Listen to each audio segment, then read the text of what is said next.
Welcome back. You're still watching Daybreak on this 20th day of May 2024, and we were at the tail end of a conversation about the Finance Bill 2024. Like I told you earlier that this morning the Finance and Planning Committee commences the public hearings to collect the views and also to get a contextual explanation from the voices of those that have written to them. Honorable Kagushe, I had asked you about how to do the tax administration, or especially on the online platforms or the digital platforms. But then again, would you know if by now there are decisions that are starting to shape? Because in the end, the public participation, the people who go there for the public hearings, they have to convince the committees. Then the committee will have to take a vote, and they'll take a vote with certain interests at hand, whether it's within the House or whichever side they come from, whether it's from the Kenya Kwanza administration or from the Azimio side.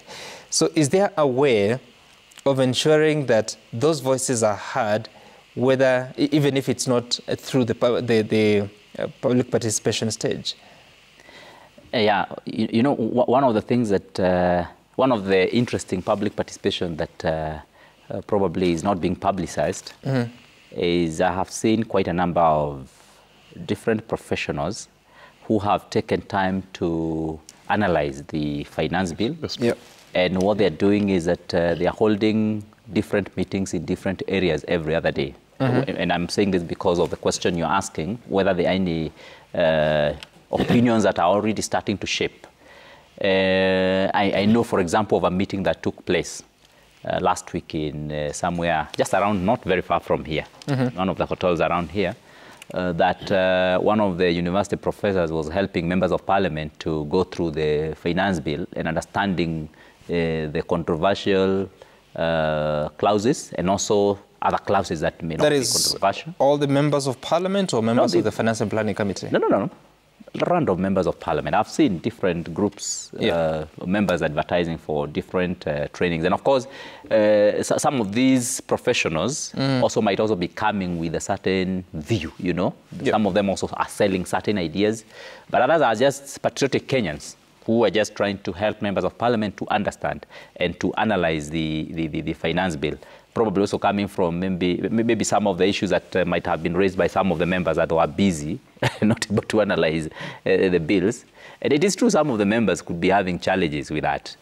Yeah, but of course, those who take their work very seriously, they take time to analyze and see all these issues that are controversial and all the issues that are being raised and being proposed on the floor of the House. So there are those meetings that are already taking place. And yes, this time around, I'm sure a lot of members are much more well informed, especially those who want to be informed. Because there are those ones, even those trainings, they will still not participate. They will still not get the Mwakenya from those trainings. They will still not get the analysis that has been put out there. So those who want to know, they get to know. And so some of the members, even when they are going to listen to the public, are much more informed. Because finance bill is not, they are not 2-3 proposals which are just put on the table. It is an extremely huge documentation that will need someone to seriously go through. And so as members of public are coming, they are also finding a well-informed members of parliament. And so what is going to happen is that there will be more enriched debate this time around on the floor of the assembly. And it's interesting. I'm expecting to see some members of opposition who have certain interest in certain areas crossing the floor to side with the government on certain issues. I'm expecting to see some of the members of government side who do not like certain clauses, again crossing the floor to the other side to oppose some of the clauses. So it's going to be an interesting scenario.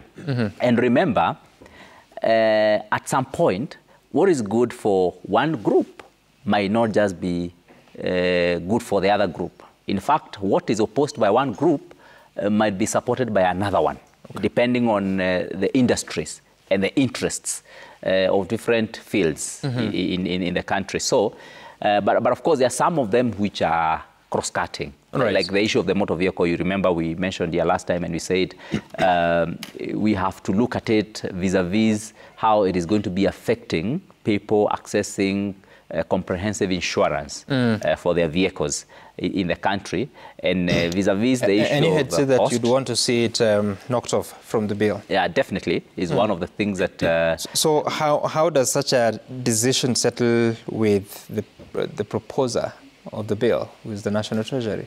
I mean... They have to agree, because I remember last time, a lot of submissions were made, but there was a meeting in Naivasha, retreat of the committee.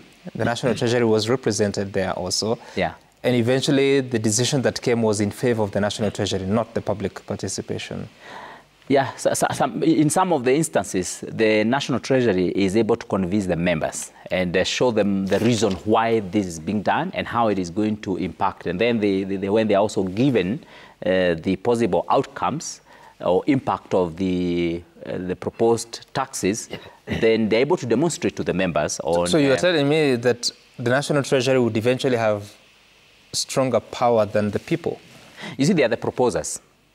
Are you getting? They are the proposers. So what they will do is not have more power, because at the end of the day, they are not proposing for anything else. They're proposing for the people. And sometimes... That's what I'm asking. There's a... Sorry, so the National Treasury drafts the bill. Yes. The bill comes to Parliament. Yeah. Taken to public participation. Yeah. The people present their views to the Finance and Planning Committee. Yeah.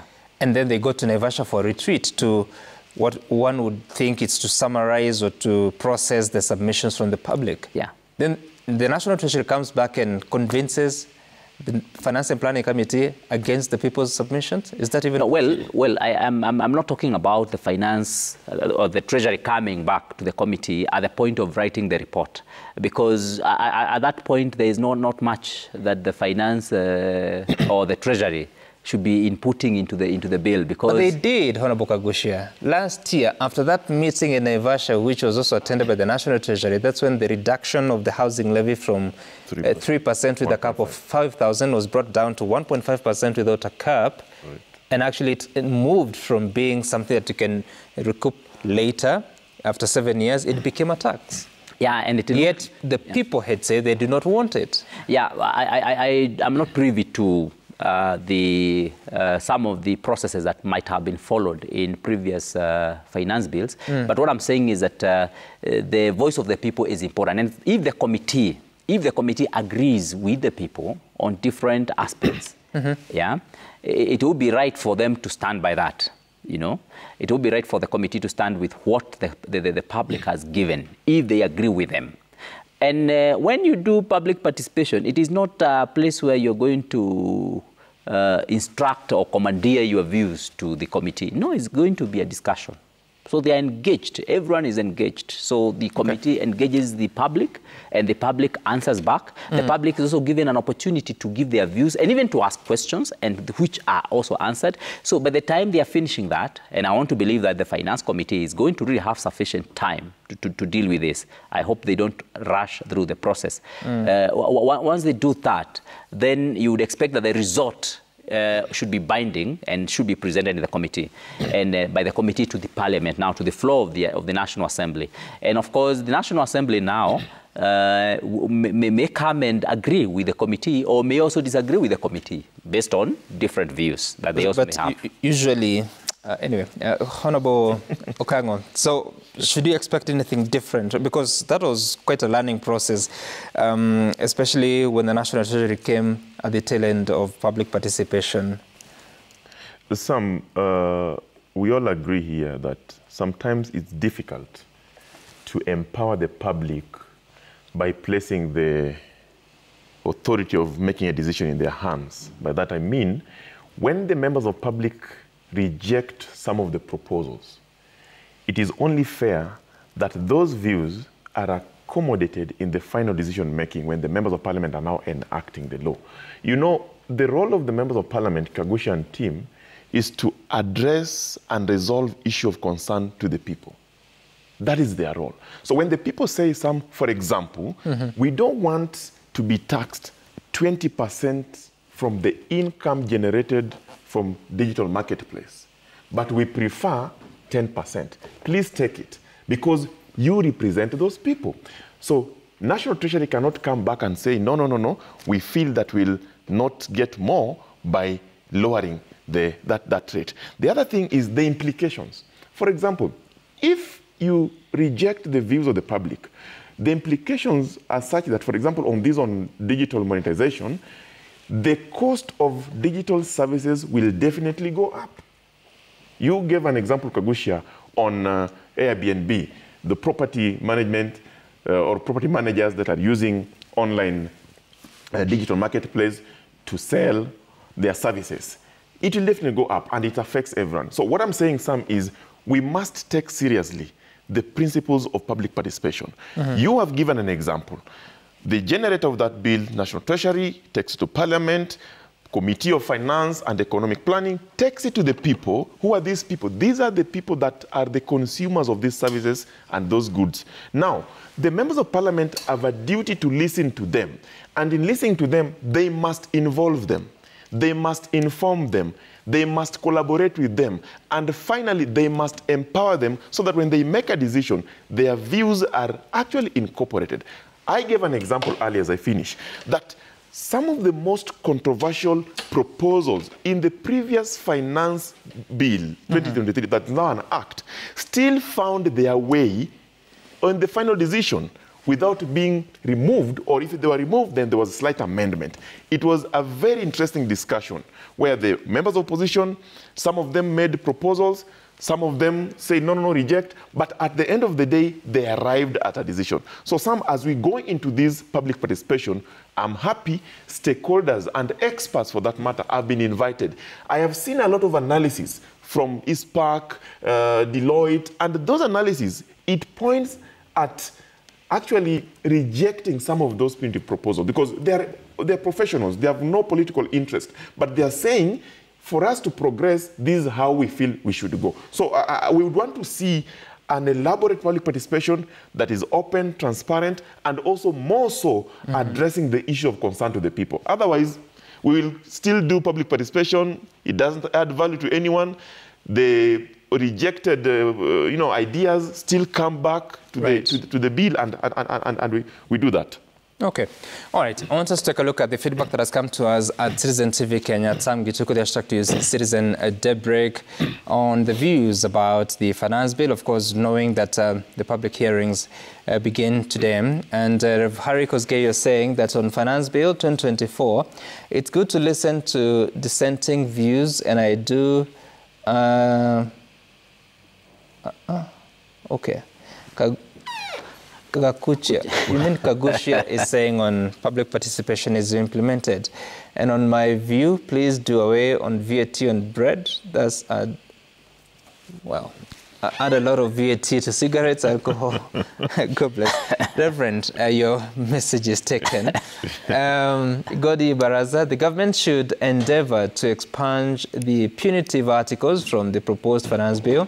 This move will ensure that the commoner is shielded from exploitation of any kind. Failure to do this will lead to the collapse of our economy. That's what you're saying. The other one is on Bob Otieno. You're saying that the government's train of Finance Bill 2024 has left already. And the so-called public participation as just formalities, which has slowed it down because of politics, which was propagated by the opposition side. That is Bob Otieno. Sir Nixon Dugire, you're saying that when the government spends more each year than it collects in tax revenues, it has three choices. It can raise taxes, print money, or borrow money. While these actions may benefit politicians, all three options are bad for Wanjiku. All right, so that's your take on that topic. I want us to transition to another conversation that is causing a lot of heat. Although there's something which has been raised there on the issue of VAT on bread. Yeah. Can I be on record that I will not be supporting any more taxation on bread? Yeah, I think it's important. And so the gentleman also raising the issue that... So you won't be supporting? I will not be supporting. Moving for its rejection? Yes, in fact, that is one of the areas that we are proposing now for amendment. If the committee does not amend, then we will amend. then of course that's you're meant to remove any further taxation on bread. Okay. So and that is why I would want to tell. So you go back to zero rated or you exempt?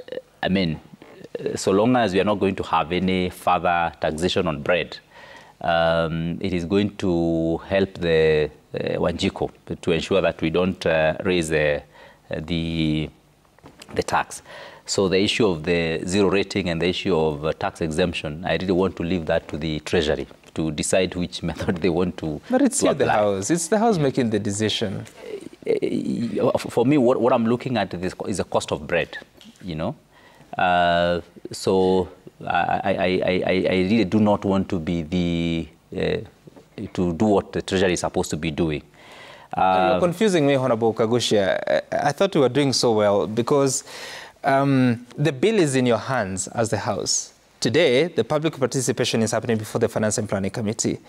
That committee will bring a report to the House, and they'll say, this is what Kenyan said, this is the position of the committee, we propose these amendments. The decision, what you're saying, it can only be done through an amendment to that bill. If it doesn't happen, you can't leave it to the National Treasury. Well, because the National Treasury has already expressed itself, they want to tax it at 16%. Yeah, so that's what I'm saying. I'm not supporting the 16% VAT on bread, isn't it? But then you understand the issue of zero rating and the tax exemptions are now different methods that the Treasury will normally want to use to address different issues. And so, but again, probably what we also need to do is probably just to retain it as it is now, you know, so that we do not raise any more taxes on this. But again, I also want to say that the gentleman saying that it's just a formality, that is just to tell him that we are listening. So what the public is saying is not just a formality, we are listening.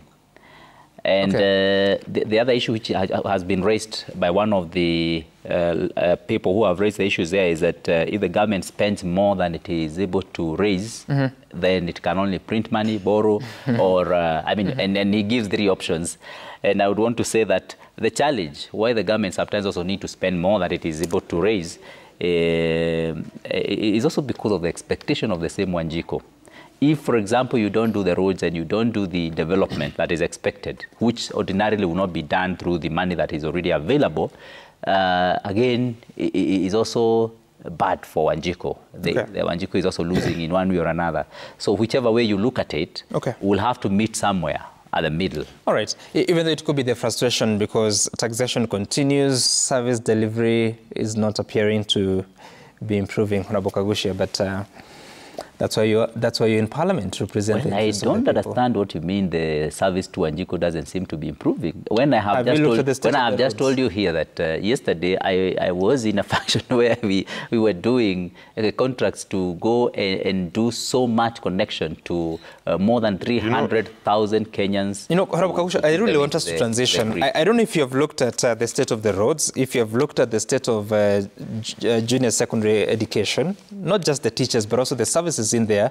In your constituency, how many JSS have laboratories in the institutions? I would even want to start from, in my constituency, I had out of 65 schools, which are their primary schools, I had 17 schools that had not been allowed to offer JSS because they did not meet the standards. And we used the CDF to go and upgrade them. And I'm happy to report that out of the 17, 13 have now met the standard and have already been upgraded to JSS. So how many have laboratories, science labs? Yeah, so what has happened is that they have used the capitation, quite a number of them, to develop those laboratories. But they may not be Give me a school that has a lab. They may not, I mean, we have Mohito Primary School, which have already constructed. We have Karindi Primary School, we have Gadukemuto Primary School. Sorry, you said more? Mohito Primary School. Mohito Primary School. Yeah. It has a science laboratory. Yeah, they have done a science laboratory. What equipment is in there? I mean, I'm not privy to some of the equipment that you have. No, but you're speaking about it, Mheshimiwa. But they have done the laboratory. Yes. You know, I met them actually doing it, completing it. Equipped or just the structure? No, they have equipped, actually. They have equipped. I'm yet to know what they have already equipped it with, but they have done it. So that is Mohito Primary School. That has a JSS with the laboratory. Yeah, maybe I can talk about Maganjo Primary School, where I did launch the lab actually. In Maganjo Primary School in Mukurweini, they did a very good lab, which they did the tabletops. They have the Bunsen burners. They have what do you call them? They have the microscopes. And they have quite a When was this? When did you launch? I launched this about 2 months ago. 2 months ago. Yeah, that was March. Yeah. March 2024. Yes. So I was going to launch. This is what I'm talking about, because so I was going to sorry, the first class of JSS is now in grade 8. Yeah. They're supposed to be using these facilities since last year. It is coming in March, as you're saying. And not every other school has accessed it. That's what I was talking about. Yeah, indeed. Yeah, but again, you know, this is a new program, so it is work in progress. And again, we are doing this to ensure that we are improving day by day. And government will not come and do everything together today, but it will continuously improve. And so we can't say that the services are not necessarily improving. The government is putting quite a bit of effort to improve services. And when I say this, Sam, I should not be confused or misconstrued to mean that I'm saying Kenyans are satisfied with the government services that are offered. But it is then a continuous process where government strives to improve. And there are some areas where really we have challenges. But if you go, for example, to a place called Ishamara today, you will find that the government is doing a tarmac road there. Are you getting? And I had yesterday quite a number of calls and messages from the people around that area, how satisfied and happy they are. If you go to a place called Mutonga in Mukurweini, again, Mutonga Dibe, you will find that already 4 kilometers of tarmac are already going up to the Gekonde Road. And those people are extremely happy and very satisfied with the government services. All right. Yeah. So that is in Mukurweini? That is in Mukurweini. Okay, so, all right. Yeah, so government is continuously improving its services to the people. Especially in Mukurweini. I mean... Can you move on? I mean, the government is improving services, but doesn't mean that we have achieved. Even in Mukurweini, we have not achieved what it is that we want. I'm sure you've been driving around in Nairobi and you've seen the state of the roads. Some of these things Mheshimiwa is saying, you might need to fact check, because he's taking the opportunity here on this platform to campaign. But I think generally the people... No, you can't say I'm campaigning. Let's be fair to him. There is no campaign, my brother. It's true. I've just given statements of facts. I've talked about Maganjo Primary School. I've talked about Maganjo Primary School. I've talked about the Kafuta Gekonde Road. I've talked about Ishamara people. Please don't repeat. And we are doing this on live TV, so they are watching. They know what I'm saying. Some will fact check that. The Deputy President spoke over the weekend, wasn't very pleased